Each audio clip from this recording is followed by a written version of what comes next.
Ready to move in premium triplex villas at Bachapalli APR Projects. దాంపత్య జీవితంలో సగభాగమైన భార్య తన భర్తకు ఏమాత్రం చిన్న ఆపద వచ్చినా తట్టుకోలేదు.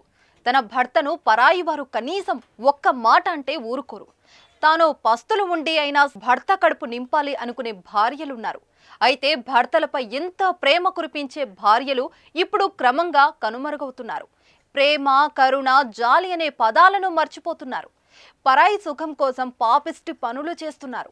భర్త సుఖ పెట్టడం లేదని అక్రమ సంబంధాల వైపే చూస్తున్నారు. అక్రమ సంబంధాలు ప్రాణాల మీదకి తెస్తాయని తెలిసి కూడా పద్ధతి మార్చుకోవడం లేదు. తమ తప్పు భర్తకు తెలిస్తే ఎక్కడ తమ ప్రాణాలకు ప్రమాదం పొంచి ఉందోనని భర్తని అంతం చేసేందుకు తెగిస్తున్నారు. అక్రమ సంబంధం కారణంగా భార్యలను భర్తలు చంపడం, భర్తలను భార్యలను చంపడం ఇప్పుడు నిత్య కృత్యంగా మారిపోయింది. అయితే అత్యంత దుర్మార్గంగా ఓ మహిళ తన భర్త కట్టిన తాలినే సుపారీగా ఇచ్చి అదే భర్తను చంపించిన దిగ్భ్రాంతికర ఘటన నల్గొండ జిల్లాలో చోటు చేసుకుంది. పూర్తి వివరాల్లోకి వెళితే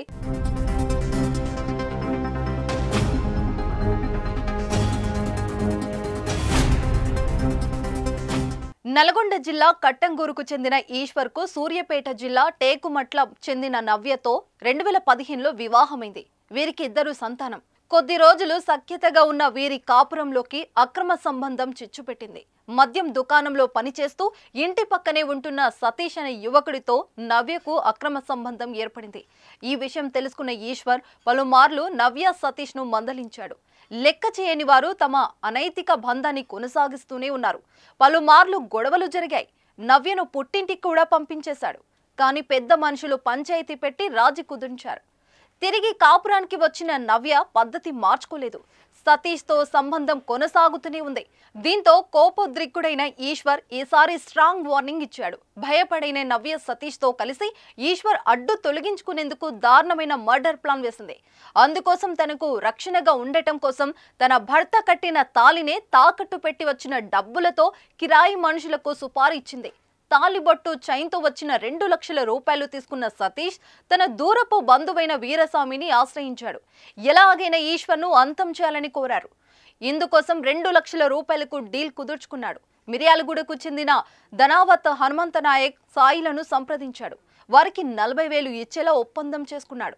వారంతా సరైన సమయం కోసం ఎదురు చూడసాగారు. మార్చి 16న కట్టంగూరు వచ్చిన ముగ్గురు టేకుమట్లకు వెళ్తున్న ఈశ్వర్ను వెంబడించారు. దారిలో బైక్ రిపేర్ కావడంతో సాయం చేసినట్టు నటించి పరిచయం పెంచుకున్నారు. తెల్లారి మార్చి 17న వీరస్వామి కిరాయి కారు తీసుకొని వచ్చి నల్గొండకు వెళ్లి వద్దామని ఈశ్వర్ను ఎక్కించుకున్నాడు.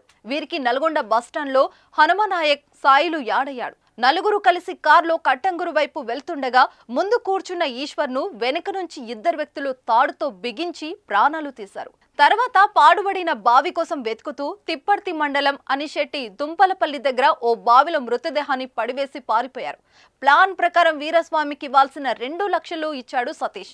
బంధువుల ఫిర్యాదు మేరకు కేసును ఛాలెంజ్గా తీసుకున్న పోలీసులు తమదైన శైలిలో విచారించి నేరస్తులను పట్టుకుని కటకటాలోకి నెట్టారు. ఏది ఏమైనా నవ్య అనాలోచిత నిర్ణయం భర్తను పోగొట్టుకోవడమే కాక తన 2 పిల్లలను అనాథలను చేసింది.